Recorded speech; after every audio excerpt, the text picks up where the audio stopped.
Olá a todos e todas, meu nome é André Menon, sou sócio tributário do Machado Meyer e esse é mais um episódio do Minuto Inteligência Jurídica. Eu queria discutir com vocês aqui um tema que a gente tem sido muito questionado, que é a questão da inclusão do IBS e da CBS na base de cálculo do ICMS. Primeiro, eu acho que é importante a gente trazer um racional para essa discussão. Quando a gente olha para a emenda constitucional 132, a versão original, que foi aprovada, pelo menos a primeira vez, pela Câmara e pelo Senado, trazia ali uma clara indicação no 156A e no 195.5 acerca da impossibilidade de o IBS e da CBS comporem a base de cálculo do ICMS e do ISS. Ocorre que após essa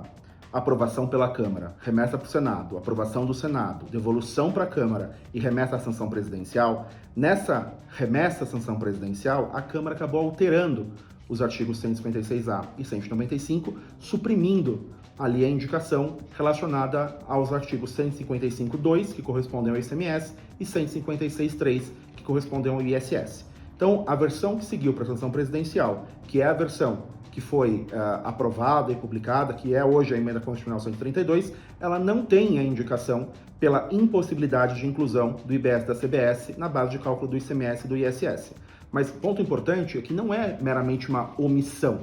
Aqui foi efetivamente uma supressão. E por que me parece que esse ponto é importante? Porque quando o Bernard Api foi questionado com relação a essa supressão, o que ele trouxe de justificativa foi que efetivamente o ICMS deveria sim incidir sobre o IBS e a CBS. Por quê? Porque hoje, por exemplo, nós temos o PIS e COFINS na base de cálculo do ICMS. Então, se a gente tivesse, ali em 2027, quando a gente muda o ordenamento jurídico, eu passo a não ter mais PIS e COFINS e tenho só a CBS, e eu não tenho mais, então, a previsão de inclusão desse CBS na base de cálculo do ICMS, ocorreria uma redução da base tributável do ICMS e, consequentemente, uma redução da arrecadação estadual desse imposto. Então, para prevenir essa redução, foi suprimido a referência ali da emenda constitucional 132, que fazia expressa indicação acerca dessa exclusão. Então, esse é um ponto que parece bastante importante. Mas, independentemente da razão de ter sido suprimida esse item lá da emenda constitucional 132, fato é que agora foi proposto o PLP 16, que visa alterar a Lei Complementar 87 e a Lei Complementar 214 para expressamente deixar clara a impossibilidade de inclusão do IBS e da CBS na base de cálculo do ICMS e do ISS. Eu fiz essa introdução exatamente para que a gente consiga ter uma noção de quanto politicamente é esperado que a Câmara e que o Senado aprovem um PLP que, na verdade, foi objeto, na versão anterior, de uma supressão. Então, o quanto que existe de capital político aqui, o quanto que existe de possibilidade dessa exclusão. Mas, se houver, de toda forma, essa exclusão, problema resolvido, não teremos, então, essa tributação em cascata, mas se não houver a aprovação desse PLP, ponto importante é que a gente pensa que,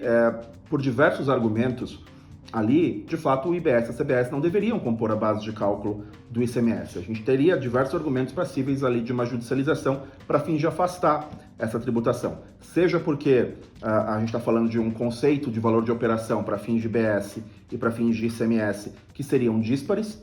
esse conceito ele deveria ser único, mas se eu tenho essa sobreposição, eu teria conceitos díspares, ou seja porque aqui a gente estaria falando, de fato, de uma tributação de tributo sobre tributo, o que a priori